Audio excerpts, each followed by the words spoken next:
This story is based on true events. The names of characters and cities have been changed for confidentiality purposes. The small town of Cross Creek, Florida, was nestled in the swampy lowlands of the southern United States. The air was thick with humidity and the smell of moss and decaying leaves, a subtle reminder of the swamp's ever-encroaching presence. The town had always been quiet, too quiet. Some would say its streets lined with old, peeling houses that stood like forgotten sentinels, long abandoned by time but holding on to their secrets. Life in Cross Creek was predictable, dull even, with little change from one year to the next. The residents went about their business with a sense of quiet routine, their lives marked by the soft hum of cicadas in the summer heat and the occasional distant crash of thunder as a storm rolled in from the Gulf. But despite the outward calm of the town, a strange tension had begun to seep into its foundations, unseen but palpable, like the oppressive humidity that hung in the air. The local high school, Cross Creek High, had once been a microcosm of the town's sleepy rhythms, its student body a mix of longtime local families and newcomers from other states. But recently the school had become a battleground of sorts, a place where divisions were drawn not in chalk or on sports fields, but in the very hearts and minds of its students. Over the past few years, the racial makeup of Cross Creek High had shifted dramatically. What had once been an overwhelmingly white student body was now a much more diverse mix, with a growing population of Black and Latino students from across the state. While on the surface the change seemed to represent the natural flow of time, beneath the surface, it ignited a simmering conflict that had long been ignored by the town's leadership. The shift in demographics was met with resistance from certain pockets of the community, people who had lived in Cross Creek for generations and saw the town's transformation as an encroachment on their way of life. These residents clung to old ideas, rooted in fear and ignorance, and began to grow distrustful of those they saw as outsiders. At school, the tension played out in subtle but increasingly obvious ways. The cafeteria had become a battleground of cliques, with students of different races huddling together in self-imposed segregation. It was as if, despite the decades of civil rights struggles that had shaped the nation's history, the lessons of unity and equality had never reached Cross Creek. The halls of Cross Creek High were filled with the whispers of angry exchanges, the clatter of books being slammed shut, the shuffle of feet marching to avoid the eyes of those they considered different. Teachers tried to maintain control, but they were outmatched by the growing power of the social divide. When racial slurs were scrawled across lockers, when fights broke out over the smallest insults, when students began to fear for their safety in ways they hadn't before, the school's administration remained curiously silent. It was as if the institution itself had become complicit in the culture of separation that had taken root. At the center of it all was Emma Harrison, a 16-year-old girl who had grown up in Cross Creek. She had lived her entire life in the same small house, in the same street where her grandparents had raised her mother. Her family had always been staunch in their conservative views, and from a young age, Emma had been taught to distrust anything that was different. Her parents had instilled in her a deep sense of superiority, even though they would never say it aloud.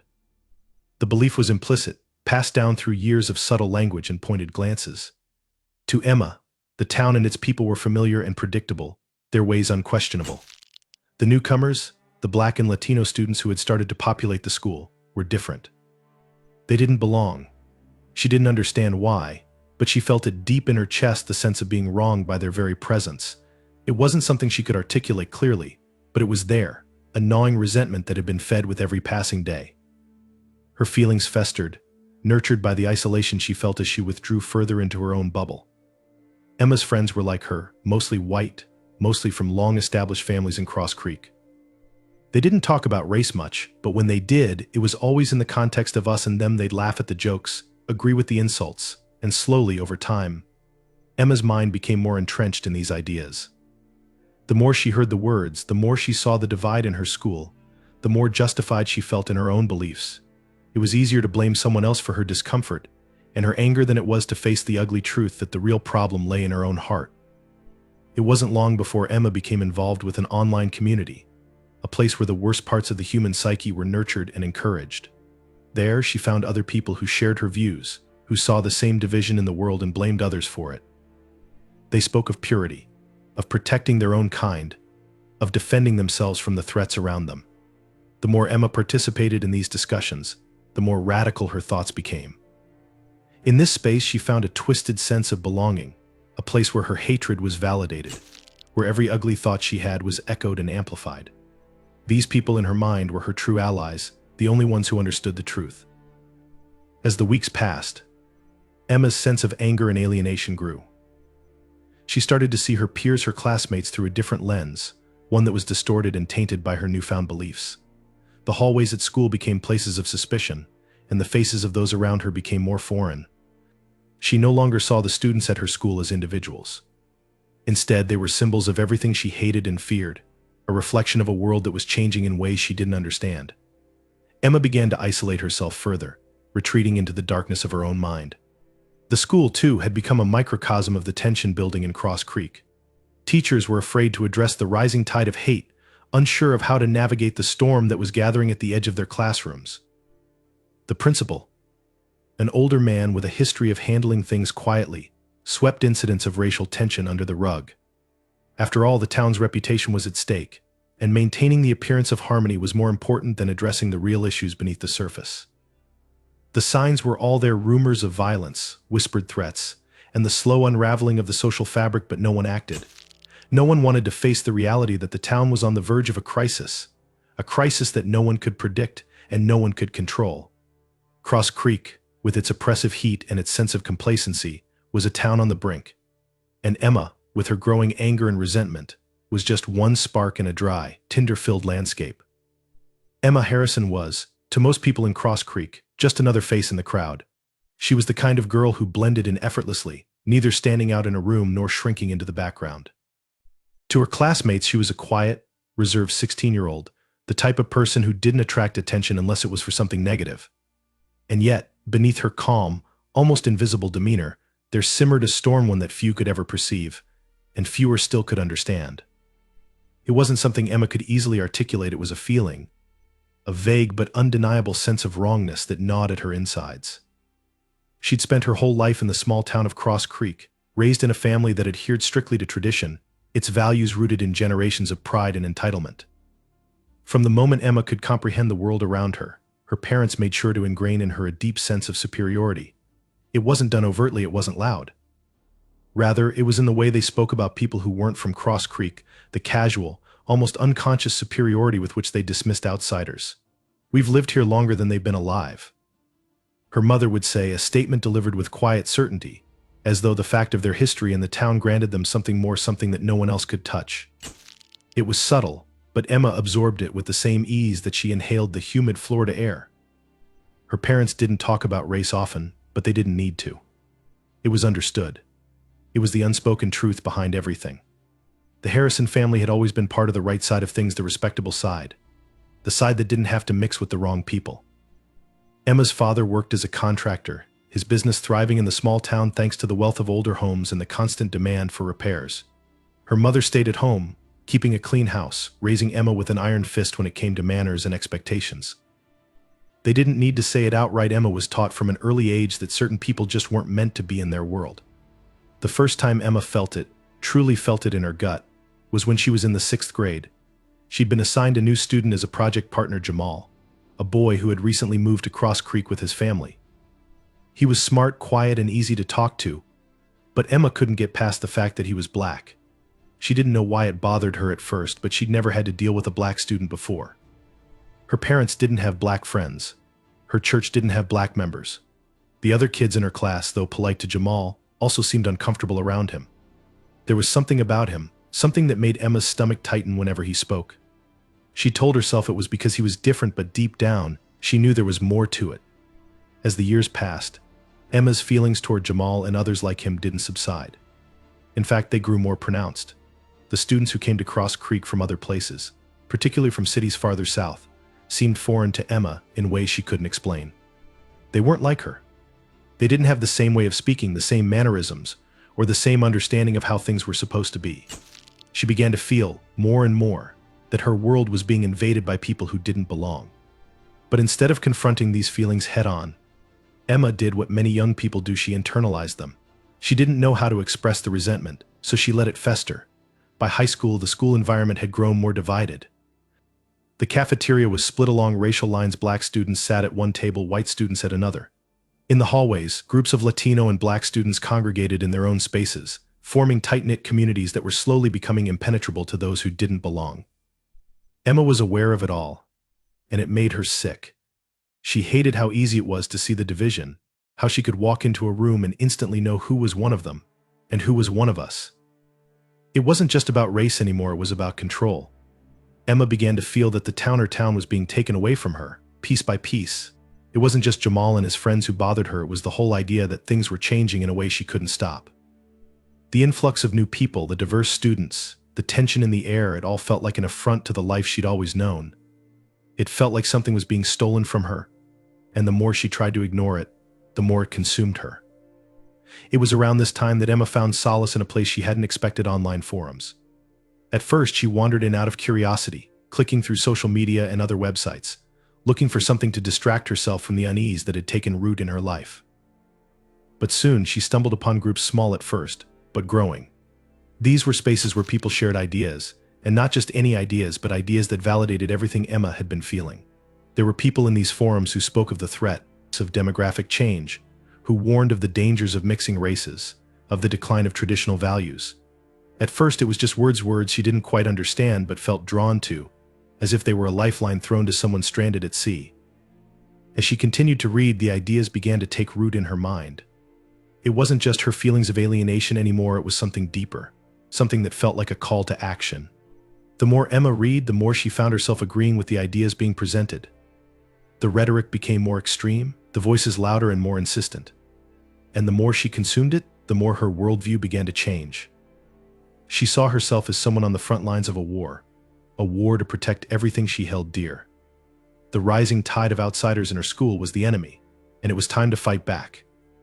In this space, Emma found a sense of belonging she'd never had before. She wasn't alone. There were others like her, others who saw the world the same way she did.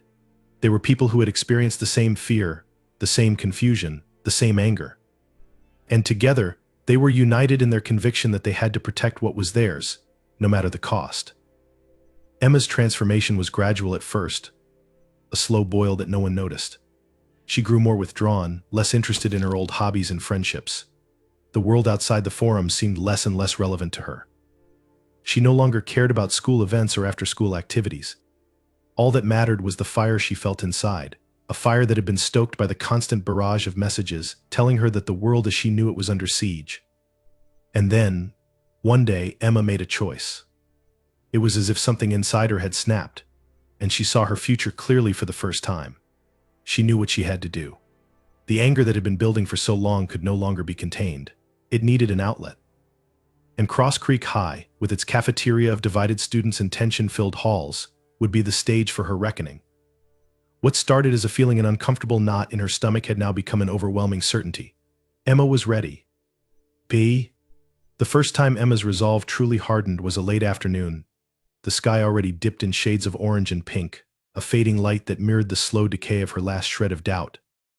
It was the day she decided she would act, the day her plans took shape, no longer just the seeds of thoughts festering in the back of her mind, but something that had begun to sprout, sharp and full of purpose. The day before had been just like any other at Cross Creek High, long, tedious, a blur of indistinguishable faces and hushed conversations in the hallways. But something had shifted. There was an air of finality about it. She could feel it as she walked through the school doors, as though the world around her was vibrating with an undeniable charge. The tension in the air had grown stronger with every passing day, and Emma could no longer ignore it. The divisions at school had only deepened, but now they seemed like a ticking clock, the countdown echoing louder in her ears with each hour. The sense of inevitability gripped her, and she felt as though she were standing at the edge of something dark and inescapable, staring into a void where everything she knew and feared converged into a single, monstrous truth. She had been planning for weeks meticulously, but as she sat in the back of her history class that day, her fingers drumming nervously on the edge of her desk, the clarity of her intentions grew. No more hesitation. No more wondering. No more waiting. Everything had come together, like pieces of a puzzle she didn't even realize she had been assembling for years. That day, it wasn't the usual suspects that had Emma's attention.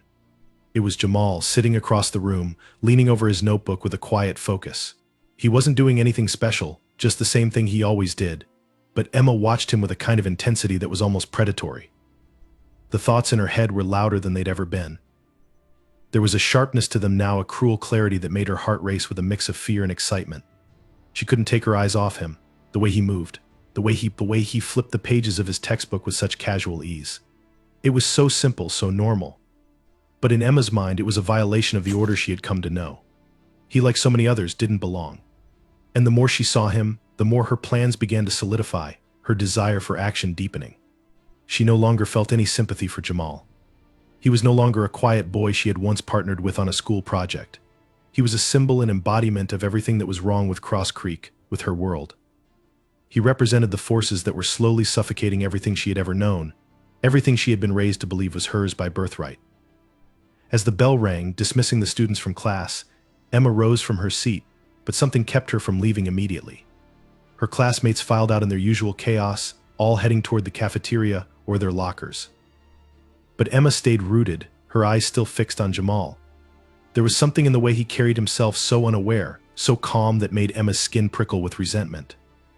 He wasn't a threat to her, not directly, but he was a part of something much larger, something she couldn't see the end of, something that loomed over her, suffocating her thoughts. Her heartbeat quickened as she watched him gather his things, his backpack slung over one shoulder, his movements slow and measured, as if he hadn't a care in the world. She could hear the soft murmur of voices in the hallway, the scattered laughter and chatter, but it all felt so distant, so far away from what was happening inside her head. She had to leave, had to get away from this suffocating atmosphere. Emma turned on her heel and walked out of the classroom, the world around her suddenly feeling heavier. Every step she took down the hallway seemed deliberate, measured. But there was no turning back now, no more hesitation. The parking lot was emptier than usual, and the air felt thick as Emma stepped outside, her gaze scanning the rows of cars in the fading sunlight. She knew exactly what she was doing. She had been planning this moment for weeks, but now that it was here, now that the action was finally in front of her, she felt the weight of it settle deep in her chest.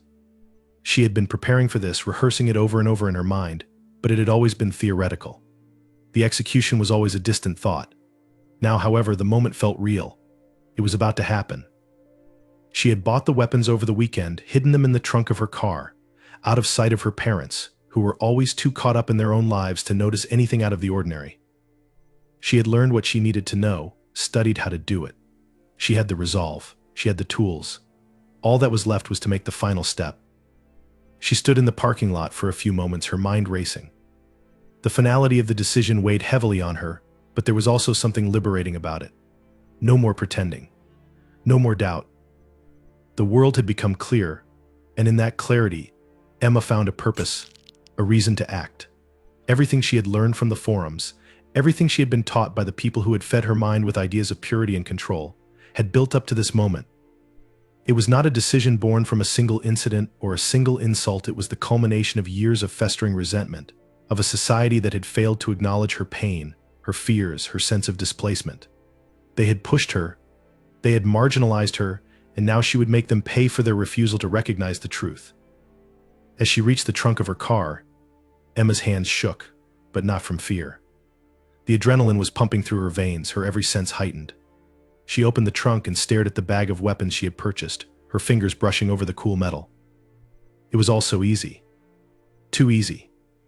For a moment, a flicker of doubt crossed her mind, a brief moment of clarity where she wondered what it would be like if she just walked away from it all.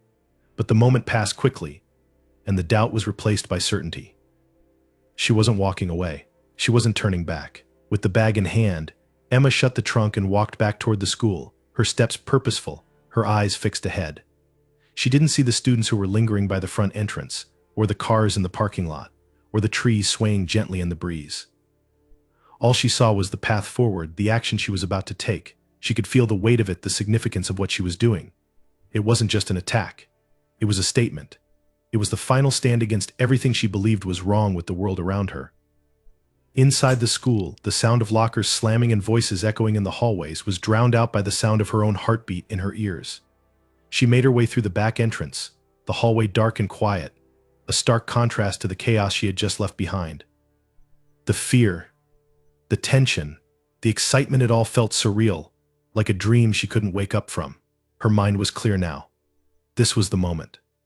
As Emma approached the classroom, the one where she had first set her eyes on Jamal earlier that day, she could feel the weight of her actions pressing down on her. She had prepared for this.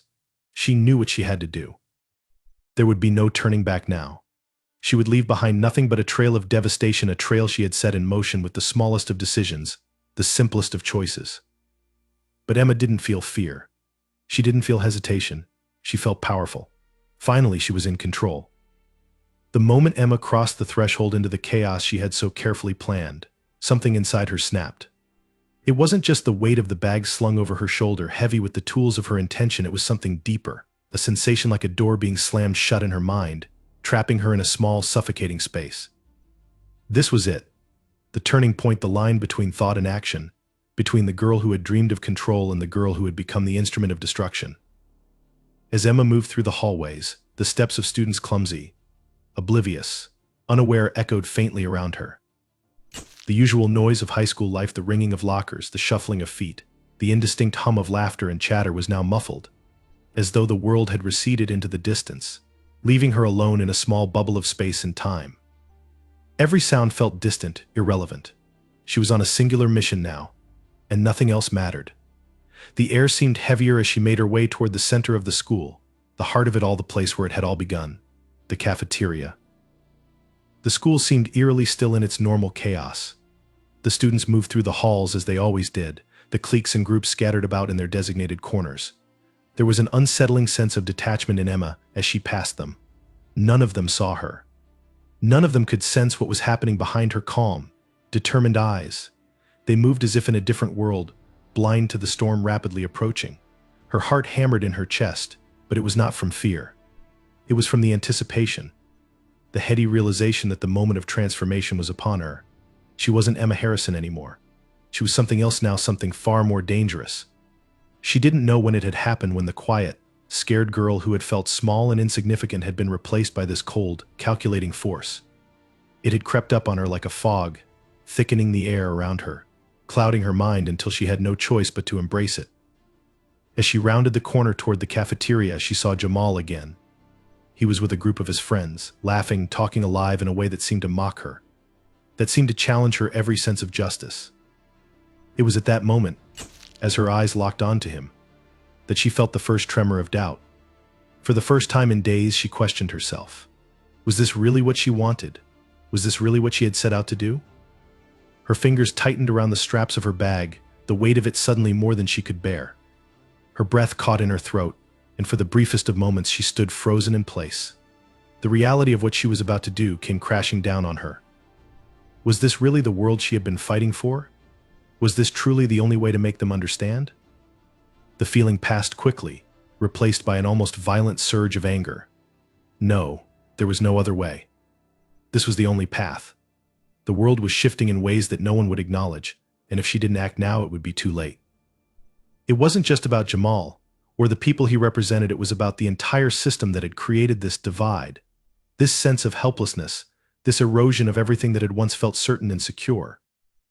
Her mind raced with images of the future, of a world where things were as they should be, where people like her could reclaim control, where she didn't feel like a stranger in her own life. The anger flared again, and with it, the certainty that she had been right all along. They needed to be reminded of what mattered, of what was important. They needed to see who was truly in charge. In that moment, Emma stepped forward. She moved through the crowd with a purpose, her steps steady and unwavering, her eyes locked on her destination. She didn't think about the faces that passed her, or the whispers that followed her. She didn't care about the way her heart thudded in her chest, or the flickering of doubt that was now just a shadow in the corners of her mind. Nothing mattered except the path she was on, the goal she had set in motion. The cafeteria doors were just ahead. She could hear the noise, the laughter, the clinking of trays, the scent of food mixing with the hum of voices.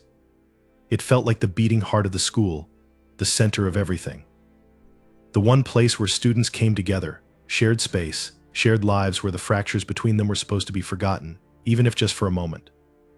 Emma had never seen it like that. To her, the cafeteria had always been a place of division, a place where you were either with them or against them. The line was clear. The line had always been clear. As she reached for the door, a voice in her head screamed to stop, to turn around, to walk away. For the briefest of moments she hesitated. It was just a flicker, a fleeting impulse, but in that instant she realized what she had become. She wasn't just a victim of circumstance, she had made herself a predator. This was her doing. She was the one who had chosen this path. The realization hit her hard, like a punch to the gut. But it didn't stop her. It couldn't stop her. Not now. Not after everything. The cafeteria door swung open with a creak, and Emma stepped into the room. The noise hit her instantly, a cacophony of voices, laughter, music, the clattering of trays. For a moment, everything seemed to blur. She didn't see the students at first. They were just shapes, shadows, figures moving in a haze of color and sound. She could hear the hum of conversation, the clink of silverware against plastic, but it was all distant, far away. The world around her seemed to fade as her eyes fixed on one thing: Jamal. He was sitting at his usual spot with his friends, laughing, unaware of what was about to unfold. The flicker of doubt was gone now. There was no hesitation. There was only the certainty of action.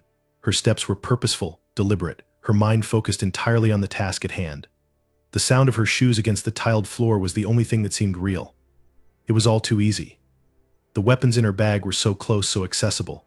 She could feel the weight of them, as though they had become part of her body, extensions of her will.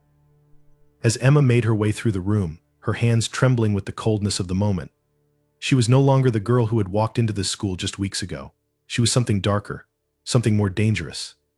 Her mind was clear now. The fog of doubt burned away by the heat of her anger. She had come here to make them see, to make them understand. And now, as the moment finally arrived, there was nothing left to hold her back. The world she had feared was now the world she was determined to conquer. She had become the force she had once feared, and in doing so, she had sealed her fate. In the split second that followed, as she walked toward the center of the cafeteria, the culmination of weeks of planning, of building tension, came crashing into reality. There was no turning back. The path she had chosen had already been set in motion, and now Emma Harrison would face the consequences of her choices. The school would never be the same. Neither would she. As Emma stepped into the cafeteria, the overwhelming noise of hundreds of students swarming around her seemed to swell, pulse, and vibrate in her ears. The air, thick with the smell of food and the chaotic hum of adolescent life, felt suffocating. It was almost as if she were walking through a fog, the world around her blurring, the space between each beat of her heart stretching longer, more distorted. Time seemed to slow as she moved forward, her steps deliberate, each one echoing louder in her ears than the last. Her fingers gripped the straps of her bag tighter, each beat of her pulse sinking with the cold, metallic weight of the weapons inside. The sound of the cafeteria's chaos faded as her focus narrowed, her vision locked onto Jamal's table at the far end of the room. It was as if the entire world outside of that table had ceased to exist. Everything, the noise, the people, the unease faded into a dull buzz, and all that remained was Jamal, sitting there, laughing, oblivious to the storm that was about to hit. The finality of it all was overwhelming. The moment she had envisioned for weeks was now real. She could feel the stares of the students around her, the curiosity in their glances, but it didn't matter. Nothing mattered except the rush in her veins, the cold clarity filling her mind, the tightening grip of rage wrapping around her heart. The cafeteria seemed to stretch endlessly in front of her, each row of tables and clusters of students blurring together like some insurmountable obstacle, a sea of faces that would never be able to stop her. It was too late to stop now. Her heart raced, but not out of fear. There was no fear now. There had been moments of doubt earlier, yes, but they had faded like mist in the early morning sun. Emma had made her decision. The world that had pushed her, trapped her, tried to drown her in its noise and dissonance, was about to be reminded of her power, her control.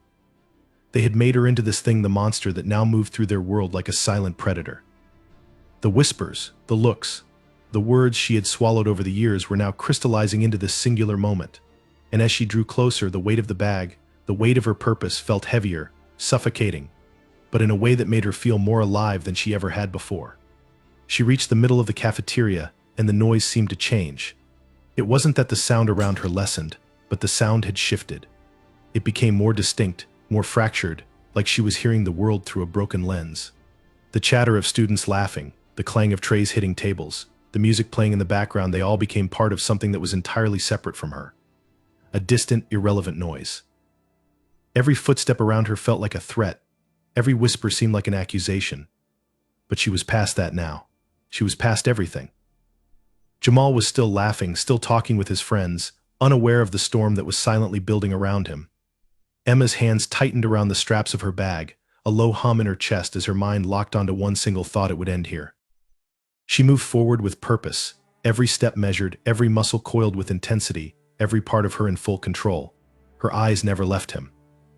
The moment felt as though it could go on forever, a long stretch of time suspended in the air between her and him. She was moving closer, but with each step the room seemed to swell in size, the distance between her and Jamal feeling greater and greater. The sounds of students, the clinking of trays, the laughter, all of it became muffled, as if the walls were closing in around her. She was a stranger in this world, a specter in a place where she no longer belonged.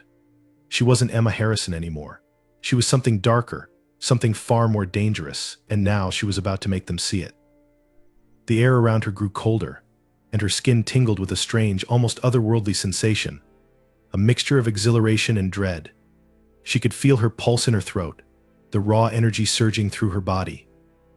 The room was closing in, the walls constricting as if pressing in from all sides. But she kept walking forward. She was almost there, almost in range. The bag weighed more with each step, but her arms were steady, her grip unwavering. There was a sudden shift. A sound, faint but distinct, broke through the fog that had taken over her senses. It was a noise, a crack, an almost imperceptible shift in the air. But it was enough to break her focus for just a fraction of a second. The faint sound of a door opening. A figure, fleeting and indistinct, moved toward her from the corner of her eye. It was impossible. It couldn't be. No one should be near her. No one should be moving in her space. The world was supposed to be hers. This was her moment. She was in control. But then the feeling of unease slid into her, worming its way into the pit of her stomach, that gnawing sensation that something was wrong. Something was off. For just a second, her resolve wavered. She glanced to her left. It was brief, but enough to make her pulse quicken. In the far corner of the cafeteria, a shadow moved toward her. She couldn't see the face, but the presence was unmistakable. Her breath hitched for a moment, a sharp intake of air as she tried to focus. Her grip tightened on the strap of her bag again. The weapon inside was so close. Her body was so close to the edge. But now a gnawing realization clawed at her insides. She wanted to run. She wanted to bolt. The fear was creeping back, rising from the depths of her mind like a slow tide eroding her resolve. But she refused to listen. This was it. This was the turning point. She had to finish this. With an almost primal surge of strength, Emma took another step forward. The sound of the cafeteria around her began to swell again, becoming louder, the noises of students and staff crashing back into her ears like a tidal wave. The laughter, the chatter, the clatter of trays, all of it mixed together into a chaotic symphony that pushed against her mind. She couldn't think. She couldn't hear. She couldn't see. There was only the mission. There was only the goal. The distance between her and Jamal closed with every step she took. And then, as if in slow motion, everything clicked into place. The world snapped back into focus, the tension lifting like a fog. Her bag was in her hands, the weapons inside now something tangible, something real. There was no more doubt, no more hesitation. This was what she had planned for. This was what she had made herself into. The room went silent. Her body moved instinctively. A scream, high-pitched and desperate, cut through the air like a blade, echoing in the hollow space of the cafeteria. Emma barely heard it. She was already moving, already in motion, her eyes focused entirely on the table before her. Jamal was still laughing, still unaware, his face split into a grin. But the room was no longer what it had been. The first sound was sharp, unmistakable like a crack splitting the air. The next was a thud, followed by another, and another. Chaos erupted. It was as if the entire cafeteria had been thrown into a blender, with people screaming, running, shouting, trying to escape, to flee. But there was nowhere to go. No one knew what had happened. No one knew what was happening. The world was falling apart in a single, defining moment. Emma's hands were steady. Her face was cold, expressionless. In her mind, there was nothing but the rhythm of her actions. There was no room for fear, for doubt. Just the relentless, overpowering certainty that this was what had to be done. And so it went on. The sound of gunshots reverberated through the cafeteria like a heartbeat, cutting through the frenzy of screams and shouts. Emma's hands were a blur, moving with precision, with the kind of coldness that could only come from a mind that had long ago let go of humanity. The world around her blurred once more, becoming an indistinct backdrop to the violence unfolding in front of her. Faces twisted in fear, students scrambling, pushing, tripping over one another in their desperate bid to escape. But no one could escape her now. The realization hit with an unbearable weight. She was no longer the victim. She was the monster. She was the one who had brought this chaos to life, and there was no turning back. The silence came slowly, creeping into the corners of the room, suffocating the frantic noise until it was nothing more than a distant memory. And Emma stood there, her hands still shaking, her heart still pounding, but her mind quiet, empty. The world outside had stopped, and in that moment there was nothing left but the cold aftermath of what had happened. The room was still, save for the scattered bodies of the fallen. The climax had come, and with it, the world Emma had built crumbled around her, the price of her choices finally crashing down with all the weight of inevitability. The aftermath was eerily silent, the chaos of the moment now replaced with an oppressive stillness that hung thick in the air. The cafeteria, once filled with the noise of youthful energy, now felt like a morgue, its walls reverberating only with the echoes of what had just transpired. Emma stood amidst the wreckage, her body frozen in place, her hands trembling as they hung limply by her sides. Her chest rose and fell with rapid, shallow breaths, but there was no emotion on her face. The reality of what she had done crashed into her like a wave, heavy and suffocating. It wasn't fear that gripped her, no, that had been washed away long ago. What now consumed her was something colder, more distant, the hollow realization that this was the end. There was no victory to be had here. No triumph, just emptiness. The distant sound of sirens, faint at first but growing louder with each passing second, was the only indication that the world outside had started to react. It had taken time, but soon the authorities would arrive. They would come to take her away, to process the scene, to ask their questions. But Emma knew there was nothing they could do. They could arrest her. They could condemn her. They could bury her in a prison cell.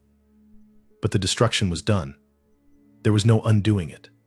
There was no way to take back the horror that had unfolded within these walls. There was no redemption, no coming back from this. Her eyes drifted toward the bodies scattered across the floor, the lifeless faces staring up at the ceiling. Jamal, the one she had once seen as the symbol of everything she had fought against, was among them. The sight of him so still, so unrecognizable in his death sent a sharp pang through her chest, but it didn't linger. There was no sorrow in her heart, no guilt. What was there to feel guilty about? She had done what she had set out to do. She had struck the blow she believed was necessary to fix the world she thought had wronged her. But in the wake of it, there was nothing but this cold silence. The door to the cafeteria slammed open, and the first officers rushed in, their footsteps reverberating across the tiled floor. They moved swiftly, scanning the room, their eyes locking onto her with the kind of focus that made Emma feel as though she were already a ghost, a mere memory of the person she used to be. They yelled at her to stop, to surrender, but she didn't move. She couldn't move. There was nothing left to do. The resolution of her actions had already been sealed. As the officers closed in, one of them called out to her, urging her to put her hands up to show she wasn't armed. But Emma didn't listen. She didn't need to. She had already done what needed to be done, and now it was time for the world to deal with the consequences. She let them cuff her without resistance, her body limp in their hands. There was no fight left in her, no defiance. She had already won the battle. Or so she had thought. As they led her away, the full weight of what had transpired slowly began to creep into her thoughts. The faces of the dead swam before her eyes, their expressions frozen in terror, in confusion, in the moment before everything had ended. But none of them had known. None of them had understood what she had believed was so clear. She had acted for the greater good, or so she had told herself. She had taken control of a world she felt was slipping away, a world that had never truly understood her. And now, in the sterile, cold confines of the police car, her future looked uncertain, bleak. The lesson, though, was one that would remain with her forever. There would be no peace, no closure, no satisfaction. In her quest for control, she had become the very thing she had despised. The hate she had cultivated had poisoned her from the inside out, and in the end, it had consumed her. It wasn't about race, or power, or revenge. It was about something far more dangerous, the dehumanization of others. She had torn down everything that made people who they were, everything that made them human, and in doing so, she had destroyed herself. As the car drove away, Emma looked out the window, her reflection distorted in the glass. The girl who had walked into that cafeteria was gone.